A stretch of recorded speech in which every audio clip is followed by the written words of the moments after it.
Bismillahirrahmanirrahim. Assalamualaikum warahmatullahi wabarakatuh. Alhamdulillahirabbil alamin. Wassalatu wassalamu ala asrofil anbiya'i wal mursalin Sayyidina Maulana Muhammadin wa ala alihi wa sahbihi ajmain, amma ba'du. Pertama-tama tidak lupa kita panjatkan puji syukur kita kepada kehadirat Allah Subhanahu wa taala yang mana telah memberikan kita nikmat Islam, nikmat iman, dan masih banyak lagi. Tidak lupa salawat serta salam kita panjatkan kepada junjungan kita yaitu Nabi Muhammad SAW. Biqauli Allahumma sholli ala sayyidina Muhammad wa ala ali sayyidina Muhammad. Perkenalkan, nama saya Sariwan Oktaviandi. Saya dari jurusan Pendidikan Agama Islam. Saya dari semester 5 kelas B. Di sini saya akan menjelaskan tentang makna rukun iman dalam pembentukan kepribadian. Nah, mungkin teman-teman semua sudah mengetahui ya, iman artinya apa. Iman artinya pasti percaya atau yakin, ya, percaya yakin bahwa pertama iman kepada Allah, percaya kepada Allah bahwa Allah itu ada, ya kan. Di sini kita membahaskan tentang makna rukun iman dalam pembentukan kepribadian. Oke, kita masuk apa itu iman. Jadi iman itu menurut etimologi berarti percaya, sedangkan menurut terminologi itu berarti membenarkan secara dengan hati, lalu diungkapkan dengan sebuah kata-kata dan diaplikasikan dalam kehidupan sehari-hari. Contohnya seperti ini, iman itu percaya yakin bahwa Allah itu benar-benar ada. Dengan caranya apa? Mengaplikasikan kehidupan sehari dengan percaya bahwa kita yakin bahwa Allah itu ada, dengan melaksanakan mengikuti melaksanakan sholat 5 waktu dan masih banyak lagi. Selanjutnya, setelah kita mengetahui bahwa iman itu artinya percaya atau yakin, kita masuk rukun iman. Nah, rukun iman itu adalah kepercayaan dalam diri kita atas iman kepada Allah, atas percaya kita kepada Allah Subhanahu wa taala, iman kepada para malaikatnya, artinya percaya bahwa malaikat itu benar-benar ada, dan iman kepada kitab-kitabnya, iman kepada rasul-rasulnya, percaya pada hari akhir, dan percaya pada ketentuan Allah yang biasa itu disebut dengan qada dan qadar, yaitu sesuai dengan firman Allah Subhanahu wa taala dalam surat Al-Baqarah, yaitu ayat 177 yang berbunyi, A'udzubillahi minasyaitonirrajim, Bismillahirrahmanirrahim. Laisal biro ang tuwallu wujuhakum kibalal masyriqil maghribi walakinal birra man amana billahi wal yaumil akhiri wal malaikati wal kitabi wan nabiyina wa atal mala ala hubbihi dzawil qurba wal yatama wal masakina wa ibnas sabil was-sa'ilina wa fir riqabi wa aqamas salata wa ataz zakata wal mufu nabi ahdihim idza ahadu was-sabirina fil ba'sa wad-dharra'i wa hinal ba'si ulaika alladzina shadaqu wa ulaika humul muttaqun. Shadaqallahul azim, yang artinya adalah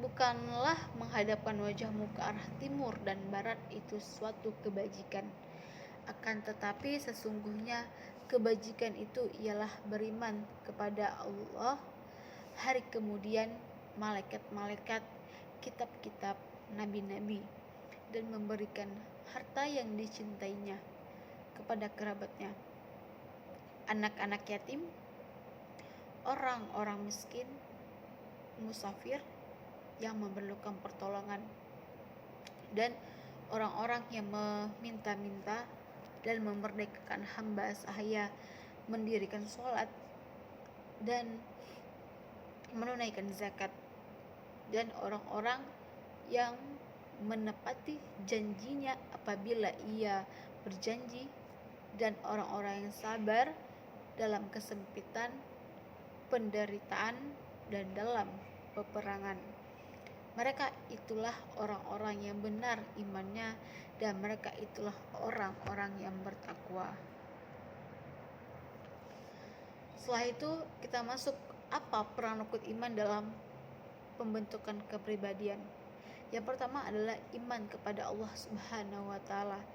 Iman kepada Allah Subhanahu wa taala berarti meyakini dengan sepenuh hati bahwa Allah Subhanahu wa taala itu ada. Allah itu Maha Esa, Allah Tunggal. Keyakinan itu diucapkan dalam sebuah kalimat asyhadu alla ilaha illallah. Artinya adalah aku bersaksi bahwa tiada Tuhan selain Allah. Dengan beriman kepada Allah, kita kan selalu merasa bahwa setiap yang kita lakukan itu pasti diawasi oleh Allah dan malaikat, sehingga kita akan menumbuhkan, pertama, ketika kita merasa diawasi, otomatis kita akan selalu berbuat baik.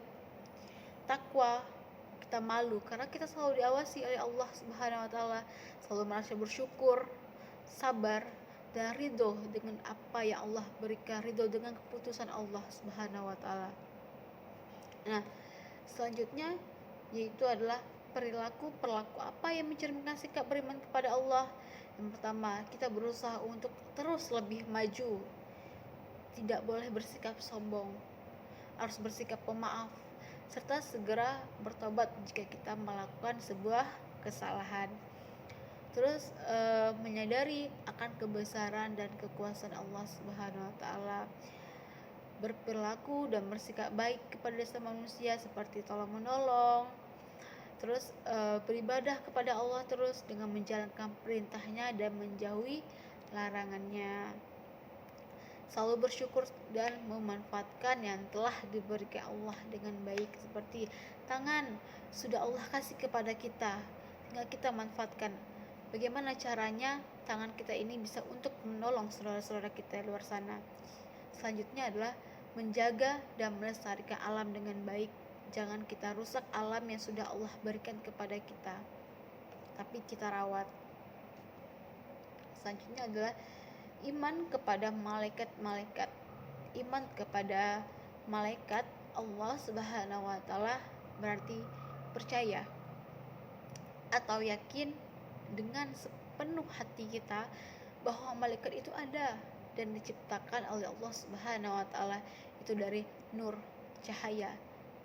Malaikat itu bertugas mengawasi kita dan mencatat apapun perbuatan yang kita kerjakan, mau perbuatan baik, mau perbuatan buruk, semua itu akan dicatat oleh Allah, oleh malaikat. Dalam menjalankan tugasnya, malaikat itu tidak pernah merasa lelah dan penanya pun tidak akan pernah habis.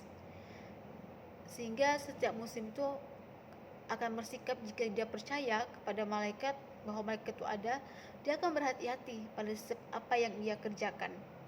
Tenang, karena malaikat selalu mengawasinya. Banyak bersyukur dan lebih taat. Nah, selanjutnya adalah iman kepada kitab-kitab Allah Subhanahu wa taala. Iman kepada kitab Allah adalah meyakini dengan sepenuh hati bahwa Allah Subhanahu wa taala menurunkan kitab-kitabnya kepada rasul-rasulnya untuk disampaikan kepada seluruh umat di dunia agar memperoleh kebahagiaan di dunia dan akhirat. Nah, kitab-kitab Allah itu diturunkan di dunia itulah Taurat, Zabur, Injil, dan Al-Quran. Nah, selanjutnya adalah fungsi beriman kepada kitab-kitab Allah. Fungsinya apa ketika kita beriman kepada kitab-kitab Allah? Yang pertama adalah memberi petunjuk. Jadi kitab-kitab Allah itu fungsinya adalah memberi petunjuk kepada manusia agar dapat mencapai kebahagiaan hidup di dunia dan akhirat, memperoleh penjelasan yang mutlak mengenai kebenaran dan menghadapi segala persoalan, dapat membedakan yang hak dan yang mana yang batil. mengetahui kisah umat di zaman dahulu. Ada yang durhaka dan juga ada yang taat. Nah, semua cerita itu dapat diambil dari kisah tersebut, dapat diambil sebagai pelajaran dari kisah tersebut. Selanjutnya adalah iman kepada Rasulullah. Beriman kepada Rasulullah ialah percaya bahwa Allah Subhanahu wa taala itu telah memilih di antara anak dan cucu Adam alaihi salam, diutus untuk membimbing umatnya ke jalan yang benar agar mereka hidup bahagia baik di dunia maupun di akhirat kelak nanti. Seperti firman Allah Subhanahu wa taala yaitu dalam surat Al-Mu'min ayat 78 yang artinya, dan sesungguhnya telah kami utus beberapa orang rasul sebelum kamu. Di antara mereka ada yang kami ceritakan kepadamu, dan di antara mereka ada pula yang tidak kami ceritakan kepadamu. Tidak dapat bagi seorang rasul membawa suatu mukjizat melainkan dengan seizin Allah Subhanahu wa taala. Maka apabila telah datang perintah Allah, diputuskan semua perkara dengan adil. Dan ketika itu rugilah orang-orang yang berpegang kepada yang batil, yaitu dalam surat Al-Mu'min ayat 78. Jadi dengan mempercayai kitab-kitab Allah, kita percaya dengan kitab Allah, itu seorang muslim itu pasti akan memiliki sifat senang dalam menuntut ilmu. Dia tidak akan mudah putus asa, sebagaimana firman Allah dalam surat Yusuf yaitu ayat 87. A'udzubillahi minasyaitonirrajim. Bismillahirrahmanirrahim. Ya bani azhabu fatahassu bi Yusufa wa akhihi wa la ta'asu min ruhillah innahu la ya'asu min ruhillahi illa al-qaumul kafirun. Artinya adalah, hai anak-anakku, pergilah kamu, maka carilah berita tentang Yusuf dan saudaranya, dan jangan kamu berputus asa dari rahmat Allah. Sesungguhnya tidak berputus asa dari rahmat Allah melainkan kaum yang kafir. Jadi dalam surah Yusuf ini Allah sedang menjelaskan bahwa kita tidak boleh berputus asa dari rahmat Allah Subhanahu wa taala. Terus ketika kita mempercayai kitab-kitab Allah Subhanahu wa taala, seorang muslim itu juga memiliki sifat santun kepada orang tuanya. Karena dalam kitab itu terdapat sebuah ilmu, dan dia ketika memahami dan dia percaya, maka dia akan mempelajari itu seperti dia santun kepada orang tua dan berkata benar dan lain-lain.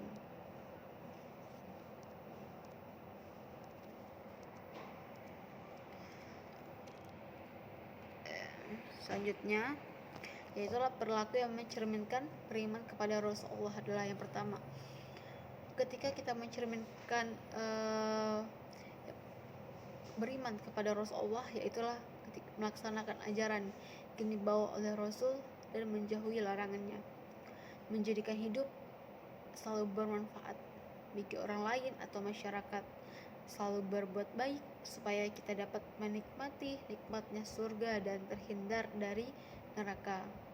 Dan perilaku yang mencerminkan beriman kepada Rasul yaitulah berlaku jujur dan benar, atau biasa disebut dengan sidik, bertanggung jawab, mengemban amanah, berlaku cerdas dan bijaksana, atau biasa disebut dengan fatonah, senantiasa sabar menghadapi cobaan seperti sifat Rasul, selalu tawakal dalam sikapnya. Rasulullah selalu tawakal. Jadi umat manusia itu meladani sikap beliau. Pertama, rajin beribadah, senantiasa menjaga alam seisinya, tidak sombong dan lain-lain. Selanjutnya adalah iman kepada hari kiamat. Jadi kiamat ini dibagi menjadi dua. Yang pertama adalah kiamat sugro dan kiamat kubro. Kiamat sugro itu adalah kiamat kecil, kiamat yang terjadi hanya pada seseorang atau kaum tertentu saja, misalnya kematian seseorang atau kematian satu kelompok tertentu. Nah, kiamat sugro nih kiamat kecil, misalnya ada saudara kita meninggal, nanti termasuk kiamat sugro. Terus ada bencana, nah itu seperti suatu kelompok, hanya kelompok tertentu yuk. Nah itu termasuk kiamat sugro, kiamat kecil. Yang kedua adalah kiamat kubro, kiamat besar. Kiamat besar ini adalah kehancuran semua makhluk hidup dan alam semesta raya, dan tak ada yang hidup satupun pada saat itu. Selanjutnya lah, dengan beriman kepada hari akhir, seorang muslim itu akan bersifat rajin beribadah. Kenapa? Karena dia takut, karena dia percaya bahwa ada namanya hari akhir atau hari kiamat. Dia percaya, karena dia takut, dia akan melaksanakan rajin beribadah, selalu berbuat baik, dia selalu jujur, berusaha untuk tidak berbuat dosa, hormat pada kedua orang tuanya, dan masih banyak lagi. Selanjutnya yang terakhir yaitu adalah iman kepada qada dan qadar. Allah Subhanahu wa taala telah menciptakan manusia beberapa takdir. Jadi takdir ini tuh ada dua. Yang pertama adalah takdir mu'allaq dan takdir mubram. Takdir mu'allaq ini adalah takdir yang erat kaitannya dengan ikhtiar manusia. Takdir yang masih dapat diubah. Ya. Jadi misalnya gini. Takdir misalnya contohnya takdir bisa diubah ketika kita pengen kaya, artinya kita harus apa? Kita harus berusaha terus. Yang kedua adalah takdir mubram, yaitu takdir yang terjadi ada pada diri manusia yang tidak dapat diusahakan atau tidak dapat ditawar-tawar lagi oleh manusia. Takdir mubram itu tidak bisa diubah, sedangkan takdir mu'allaq adalah takdir yang bisa diubah melalui apa? Melalui doa dan ikhtiar. Jadi setelah seorang muslim itu percaya adanya qada dan qadar, mereka akan bersifat tidak putus asa. Mereka tidak putus asa. Mereka dermawan, mereka akan bekerja keras. Karena takdir itu dibilang tadi ada dua, ada takdir mu'allaq dan takdir mubram. Ada takdir yang bisa diubah, ada takdir yang tidak bisa diubah. Mereka yakin ada qada dan qadar ini, maka mereka tidak akan berputus asa. Mereka akan dermawan, mereka akan bekerja keras, sabar, tawakal. Mereka akan semangat terus dalam menjalankan ibadah dan pekerjaan. Dari kita belajar tentang yang tadi iman artinya percaya dan yakin. Terus udah kita mengetahui juga rukun iman. Yang pertama adalah iman kepada Allah Subhanahu wa taala, yang kedua adalah iman kepada malaikat, yang ketiga adalah iman kepada kitab-kitab Allah, yang keempat adalah iman kepada Rasul, yang kelima adalah iman kepada hari akhir, yang keenam adalah iman kepada qada dan qadar yang barusan dijelaskan. Nah, yang keenam tadi itu artinya kita iman percaya, yakin bahwa yang pertama adalah percaya, iman kepada Allah, percaya bahwa Allah itu ada. Iman kepada malaikat, percaya bahwa malaikat itu ada. Berapa jumlah malaikat? Yaitu ada 10. Jibril, Mikail, Munkar, Nakir, Raqib, Atid, Israel, Israfil, Munkar, Nakir, Raqib, dan Atid, Malik, Ridwan. Yang ketiga adalah jumlah kitab. Iman kepada kitab Allah, percaya kepada kitab-kitab Allah Subhanahu wa taala, yakin dalam hati kita, percaya dan yakin bahwa apa yang ada dalam isi kitab-kitab itu benar ada. Dan kitab itu berjumlah 4, yaitu Taurat, Zabur, Injil, dan Al-Quran. Yang keempat adalah iman kepada Rasul Allah. Yang kelima yang tadi adalah iman kepada hari akhir. Yang tadi dibilang hari kiamat itu ada 2, kubro dan sugro, ya kan? Kiamat itu ada kiamat besar dan kiamat kecil. Yang keenam adalah qada dan qadar. Yang takdir yang bisa diubah sama takdir yang tidak bisa diubah. Ya, takdir itu hanya bisa diubah dengan takdir mu'allaq, itu ada diubah dengan doa dan ikhtiar. Kalau misalnya doa saja ikhtiarnya tidak, maka doa juga tidak bisa. Jika ikhtiar saja doa tidak bisa 100%. Jadi seimbang antara doa dan ikhtiar, baru bisa seperti takdir mu'allaq yang bisa diubah. Kalau takdir mubram, inilah takdir yang tidak bisa diubah, takdir yang tidak bisa ditawar-tawar lagi oleh manusia, ya. Nih, kalau misalnya kita percaya qada dan qadar, pasti seperti saya jelaskan tadi, kita tidak akan putus asa. Karena kita sudah yakin dengan qada dan qadar ini. Kita akan kita terus bekerja keras. Bagaimana caranya? Sabar, terus tawakal, berserah diri kepada Allah. Terus semangat dalam menjalankan ibadah jika kita sudah percaya, yakin kepada qada dan qadar Allah ini, keyakinan Allah tersebut ini. Maka mereka tidak akan berputus asa, mereka akan dermawan, mereka akan bekerja keras, sabar, tawakal, mereka akan semangat terus dalam menjalankan ibadah dan pekerjaannya. Mungkin itu saja yang dapat saya sampaikan. Jika ada kekurangan atau ada kesalahan kata dari penyampaian, mohon dimaafkan. Billahi taufiq wal hidayah. Wassalamualaikum warahmatullahi wabarakatuh.